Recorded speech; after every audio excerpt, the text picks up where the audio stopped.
इससे पहले भी आपको बता दें कि जो स्थितियां हैं वो किस तरीके से सामने आई हैं ये देखना बेहद महत्वपूर्ण है। और हमारे साथ मेजर जनरल रिटायर्ड अनुज माथुर जी, डिफेंस एक्सपर्ट, और अहमद मस्तेखान जी, वरिष्ठ पत्रकार, बलूचिस्तान जुड़ गए। वेरी गुड इवनिंग और बहुत बहुत स्वागत है आप दोनों का। बहुत बहुत शुक्रिया भी हमारे साथ जुड़ने के लिए। अनुज माथुर सर, मेरे साथ पहला सवाल यही है मेरा आपसे कि ये जो तमाम चीज़ें पाकिस्तान कर रहा है, एक तरफ कहता है कि बलूचिस्तान हमारा अभिन्न हिस्सा है, बलूचिस्तान के जो लोग हैं वो हमारे, लेकिन दूसरी तरफ बलूचिस्तान के लोगों से इस तरह का व्यवहार, मतलब इस तरह के केमिकल का इस्तेमाल कि वहाँ के लोग बिल्कुल ख़त्म हो जाए, ये पाकिस्तान की किस तरह की मानसिकता और किस तरह की युद्ध नीति बताता है?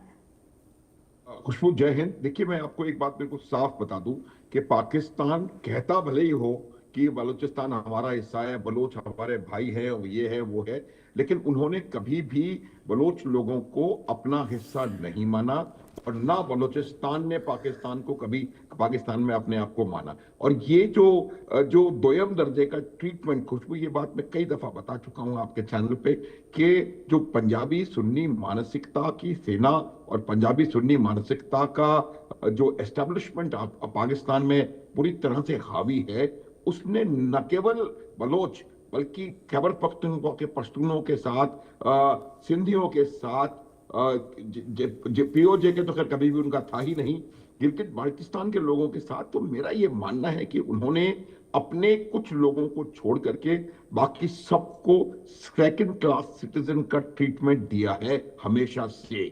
और दूसरी बात यह है कि वो ये चाहते नहीं है कि किसी और का जो सेगमेंट है उनकी सोसाइटी का, जो उसको वो क्लेम करते हैं, हालांकि मैं भी कभी नहीं मानता कि बलूचिस्तान पाकिस्तान का हिस्सा है, और हमारे मित्र यहाँ बैठे हुए हैं बलूचिस्तान से आए हुए, शायद वो भी इस बात को मानेंगे कि वो न कभी वो पाकिस्तान का हिस्सा थे, ना है, ना होंगे। लेकिन जिस प्रकार से दमन चक्र पाकिस्तान ने चला रखा है, ये केमिकल वेपन एक उसके अल्टीमेट अंतहा, खुशबू, इसको मैं कहूंगा इट इज ए लिमिट, क्योंकि केमिकल वेपन कन्वेंशन जो है वो एक ऐसी बहुपक्षीय संधि है जिसके हिसाब से न केवल आपको इसकी बेसिक जो चीज है वो ये है कि आपको सारे स्टॉक पाइल्स को डिस्ट्रॉय करना होगा, उसको आप डेवलप और आगे नहीं करेंगे, ये आपको अंडरटेकिंग देनी होगी, उसके अंदर कोई रिसर्च एंड डेवलपमेंट नहीं होगा, और भी कई इस तरह की बातें हैं। इस प्रकार के केमिकल वेपन का मौजूद होना उसकी तमाम धाराओं को मुझे लगता है कहीं ना कहीं का उल्लंघन करता है, और इसके लिए एक बहुत बड़ा एक्शन पाकिस्तान के खिलाफ होने की मुझे लगता है गुंजाइश है, और उसको होना चाहिए। ये बात असर्टन करने की आवश्यकता है, खुशबू, कि उन्होंने केमिकल वेपन का प्रयोग किया, और अगर केमिकल वेपन का प्रयोग किया है तो इससे ज्यादा अमानवीय घटना मेरे हिसाब से कोई हो नहीं सकती। केमिकल वेपन का युद्ध में भी प्रयोग बैंड है, और आप तो आप क्लेम कर रहे हो कि बलूचिस्तान आपका है, आप अपने खुद के लोगों पर केमिकल वेपन से कैसे आप हमला कर सकते हैं? जिससे ज्यादा मुझे लगता नहीं कि इससे ज्यादा नीचे कोई गिर सकता है अगर उन्होंने ये किया है तो। दूसरी बात यह है कि जिस प्रकार से वहां पर लोगों को गायब किया जा रहा है, ये सबसे ज्यादा इंपॉर्टेंट इशू है मैं मानता हूं कि वहां के जितने भी घरों से लोग लगभग 60-70 हजार लोग वहां से गायब हो चुके हैं, उनको जेलों में आपने ठूंस के रखा हुआ है, और अमानवीय उनके साथ व्यवहार हो रहा है। और न केवल वो हो रहा है, जब उनको लगता है कि अब 10-12 लोगों को मार करके और ये कहने की आवश्यकता है कि वो टेररिस्ट थे और उनको हमने खत्म कर दिया, भारत की मदद से वो टेरर बनाने की कोशिश कर रहे थे, तो उस जेल में से उनको निकाल करके और कोल्ड ब्लड में उनको मार के, और ये पाकिस्तान जो है वो उनको ये दिखाता है कि हमने इतने टेररिस्ट को एनकाउंटर में खत्म कर दिया। तो ये तमाम चीजें 2-3 चीजों को खुशबू दर्शाती हैं। पहली बात, पाकिस्तान का डेस्परेशन, वो पूरी तरह से डेस्परेट है, क्योंकि उनकी रिट उनके खुद के लोगों के हिसाब से बलूचिस्तान में और खैबर पख्तूनख्वा में काफी हद तक नहीं चल रही। दूसरी बात, उनकी जो आर्म्ड फोर्सेस हैं उनका पूरा फेलियर, उनका जो प्रोफेशनलिज्म है वो कहीं ना कहीं मिसिंग है, और वो आर्म्ड फोर्सेस नॉर्मल तरीके से वहां पर लॉ एंड ऑर्डर की सिचुएशन को कंट्रोल करने में नाकाम हैं। इस वजह से वो इस प्रकार के हथियारों का प्रयोग कर रही है, पहली बात। और दूसरी बात, वो लोग अफगानिस्तान से आईसिस का खोरासान के लोगों को हायर कर रही हैं। आप देखो किस प्रकार का लो रेट बिहेवियर होता है ये, खुशबू, के आपको एक टेरर आउटफिट आपके देश में, जिसको कि आप अपना देश कह रहे हैं, वहां पर आकर के लॉ एंड ऑर्डर को बनाने के लिए आपको एक टेररिस्ट को हायर करना पड़ रहा है। मुझे लगता है इससे ज्यादा खराब बात किसी भी सेना या किसी भी आर्म फोर्स के लिए हो नहीं सकती। दूसरी जो बात होती है वो ये है कि इन लोगों को यहाँ पर न केवल केमिकल वेपन्स, बट वो एयरफोर्स का इस्तेमाल कर रहे हैं, एयरबोर्न गनशिप्स का इस्तेमाल कर रहे हैं। इन हथियारों का इस्तेमाल कन्वेंशनल वॉर में शत्रु के साथ साथ किया जाता है। इनको यूज करने के लिए सोचना तो वही है ना अनुज माथुर सर, जो बात आप बता रहे हैं उससे तो सर यही पता, उससे तो यही पता चल रहा है कि मतलब ये तो आप कह रहे हैं कि वो हमारे देश के हैं, लेकिन आप उन पर जिस तरह से इस्तेमाल कर रहे हैं तमाम चीजों का, ऐसा लग रहा है दुश्मनों पर आप ये चीजें इस्तेमाल कर रहे हैं। मतलब दुश्मन देशों पर ही चीजें ऐसी होती है ना। सर मैं आती हूँ आपके पास, आगे भी आपसे बात करेंगे। अहमद मस्ती खान जी भी हैं, जरा उनको भी मैं चर्चा में ले लूँ। अहमद मस्ती खान जी, ये जो पूरी सिचुएशन और जो बात अनुज माथुर सर कह रहे थे, मतलब ये स्थिति तो तब होगी ना जब हम अपने दुश्मन देशों पर हमला करेंगे। आप बॉर्डर पर और बाकी जगहों पर इस्तेमाल करें, आप तो अपने ही देश में अपने ही लोगों पर इस तरह से केमिकल का इस्तेमाल कर रहे हैं। दूसरी तरफ आप ये भी कहते हैं कि भाई ये तो हमारे लोग हैं, अपने लोग हैं, फिर ये कैसे चलेगा? मतलब कि एक ही तरीके से आप दो बातें नहीं कह सकते हैं, दुनिया देख रही है ये सब। जी नमस्कार, मैं जनरल माथुर साहब का मशहूर हूँ कि ये जो नज़र रखते हैं पाकिस्तान की फ़ौज की टेररिज्म दरंदगी पे, जो हमारे लोगों पे डाल रहे हैं। ये अभी ये केमिकल वेपन्स की बात आई है, ये कहीं कंफर्म्ड तरीके से कोई आगे बात नहीं मिली है, लेकिन ये तो कंफर्म्ड है कि वो ड्रोन अटैक्स करते हैं, वो F-16 का अटैक्स करते हैं, वो स्कॉच्ड अर्थ पॉलिसी, अगर आप जहरी बलूचिस्तान को जाके देखें तो वो जैसे गाज़ा है उसी तरीके का मंजर पेश कर रहा है, जैसे कि बिल्कुल गाज़ा है। तो ये फ़ौज जो है, हमारा ये ख्याल है और हम कहते हैं, और ये इसमें हम दुरुस्त कहते हैं कि अमेरिका की दलाल फ़ौज है। इसको देखें, ये वतन फरोश फ़ौज है। ये एक तरफ हमारे लोग सरफरोश हैं बलूच जो इनका मुकाबला कर रहे हैं, और दूसरी जानिब ये लोग हैं जो वतन फरोश रहे हैं। और ये आज के वतन फरोश नहीं हैं, ये उस वक्त से वतन फरोश है जब अंग्रेज़ पूरे बरे सगीर पे काबिज थे। उस वक्त से इनको जो है वतन फरोशी इन्होंने सीखी थी, वो आज ये उसी को कंटिन्यू कर रहे हैं जनरल आसिम मुनीर की शक्ल में। हमारे लोगों के साथ इंतहाई घिनौने क्राइम्स अगेंस्ट ह्यूमैनिटी हो रहा है बलूचों के साथ। हज़ारों लोगों को गायब किया हुआ है, हज़ारों लाखों माओं के बहनों के आंखें नम हैं। हमें हमारे लोगों को देखें, जिनका कि एक बंदा घर से गायब हो जाता है, उनके पूरा का पूरा फैमिली मफलूज हो जाता है। और ये हिटलर की पॉलिसी थी जिसको कि उसने नाम दिया हुआ था नाइट एंड फॉग, यानी रात और धुंध, यानी ऐसा खौफ फैले लोगों में कि वो डेस्परेशन में हो जाएं, उनको कुछ पता ना पड़े वो क्या करें। ये पॉलिसी पाकिस्तान की जबरी गुमशुदगी की है। बलूचिस्तान में तो हज़ारों है, सिंध में जो है भी इसी तरह से तकरीबन हर तीसरे दिन एक सिंधी पैट्रियट जो है वो अगवा हो जाता है। खैबर पख्तूनख्वा में भी हज़ारों लोग इन्होंने मारे हैं या गुम कर दिए हैं।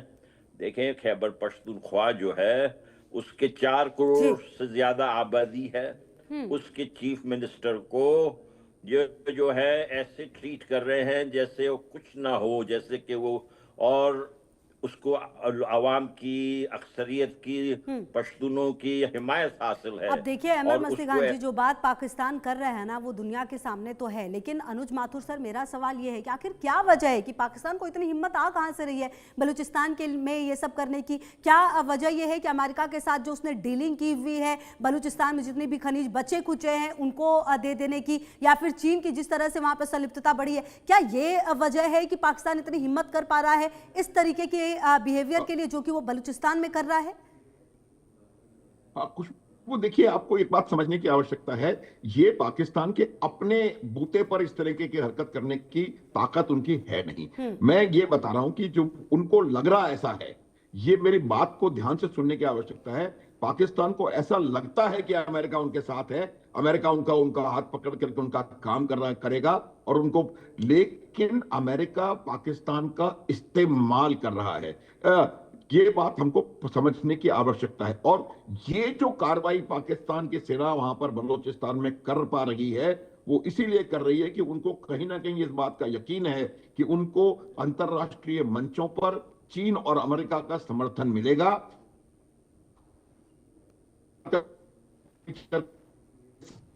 उसको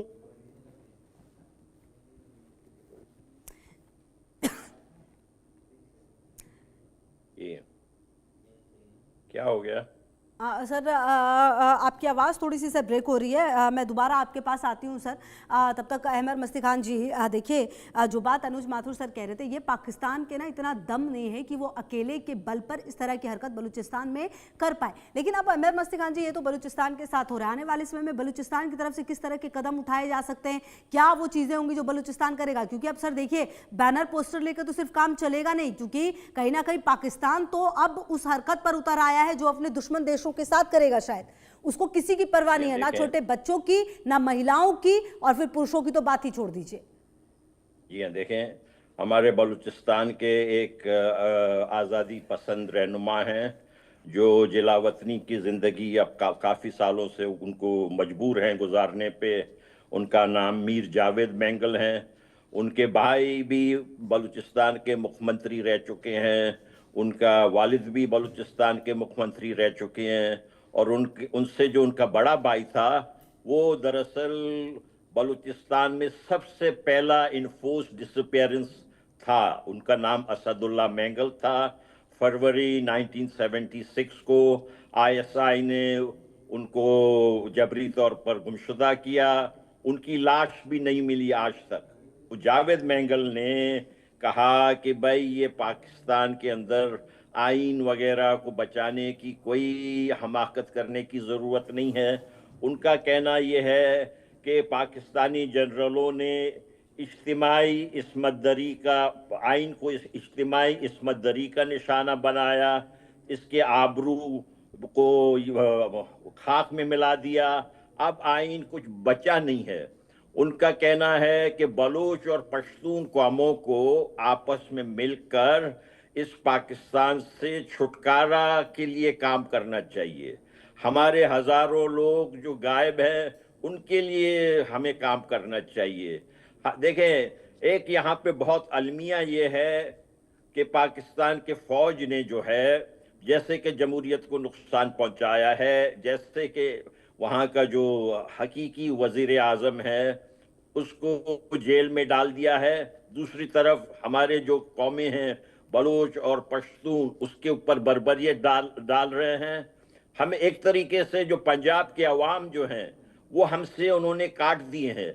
हालांकि मेरा तो पंजाब के अवाम से अपील है कि अगर ये इन्होंने जाके भारत के खिलाफ अपनी बदमाशी दिखाई आसिम मुनीर ने, और अगर मोदी जी के तरफ से जवाब मिला, क्योंकि मोदी जी ने उनको कहा है कि रोटी खाओ वरना गोली तो है ही, तो अगर इन्होंने जाके दोबारा अपना ऑपरेशन, जिसका नाम मैंने रखा है ऑपरेशन बनियान में मेरासी, अगर ये दोबारा अपना ऑपरेशन बनियान में मेरासी भारत के खिलाफ करते हैं, तब तो मैं पंजाब के अवाम से अपील करता हूं, देखें ये फौज जो है आपकी भी दुश्मन है। इसको मारने में कोई भी हुकूमत आए और कोई भी कुव्वत आए, आप उनका भरपूर साथ दें, क्योंकि इसी में पाकिस्तान की भलाई है। जब तक कि जीएचक्यू पाकिस्तान का और आपपारा हेडक्वार्टर्स उसको जमीन बोझ नहीं होगी, मैं खुशबू जी मैं कहता हूं कि ये जितने भी जिहादी आउटफिट्स हैं ना, जिनका नाम आप लेते हैं, जो कश्मीर में बार बार आके बेगुनाहों का कत्ल करते हैं, जब तक ये जीएचक्यू और आपपारा हेडक्वार्टर्स है, ये सारा का सारा क्राइम्स अगेंस्ट ह्यूमैनिटी हमारे खिलाफ, आपके खिलाफ टेररिज्म, अफगानिस्तान के अवाम पे बमबारी, ये सारा कुछ जारी रहेगा। ये लाजिम है कि जीएचक्यू पाकिस्तान को जमीन बोझ किया जाए। ये लाजिम है कि आपपारा को खत्म किया जाए। मुसीबत ये है कि यहाँ CIA के तरफ से इनको सपोर्ट मिलती है। CIA जो है वो अपनी देखें, ये इनको बहुत सस्ते में फौजी फराम कर देते हैं ना। CIA को अगर वो अमेरिकन फौज कहीं इस्तेमाल करे, उनको बहुत ज्यादा तनख्वाह देनी पड़ती है। ये लोग तो 2% के सिपाही हैं, ये तो जल्दी बिक जाते हैं। अब जो गाजा में जाने के लिए भी इन्हीं के खिदमत हासिल किए जा रहे हैं, क्योंकि ये बहुत चीप हैं ये लोग। ये बहुत चीप रेंटर आर्मी है। तो ये चीप रेंटर आर्मी जब तक इस्तेमाल होता रहेगा मगरिब के लिए, हमारे आपके अफगानों के ये लोग चैन से नहीं छोड़ेंगे। अब वक्त आ गया है कि हम तो अपील कर रहे हैं, बार बार अपील कर रहे हैं। हमारे लीडर डॉक्टर अल्लाह नजर बलोच, जो कि बलूचिस्तान के हो ची मिन्ह हैं, उन्होंने तो बारहा भारत से दरख्वास्त की कि कम से कम हमें वो 93,000 बंदूकें दे दे जो ये बगोड़े पंजाबी फौजियों ने पलटन मैदान में छोड़ा था। कम से कम वही हमें दे दें, ताकि हम इनको वो सबक सिखाएं जो ये कभी ना भूलें, जो इन्होंने कहा था कि हम 10 नस्लों तक इनका मुकाबला नहीं कर सकते हैं। ये कौन सा जनरल दुनिया का इस किस्म से अपने अवाम को चैलेंज करता है? आप मुझे बताएं, कोई एक मिसाल बता दे, ये कैसा बेवकूफ बेगैरत जनरल है जो अपने अवाम को जो है चैलेंज कर रहा है। और अमेरिका ठीक है सर, और मैं आपके पास आती हूँ इसी चर्चा को और आगे बढ़ाते हैं। लगातार अनुज माथुर सर भी अब मेरे साथ जुड़ गए। अनुज माथुर सर, जो बात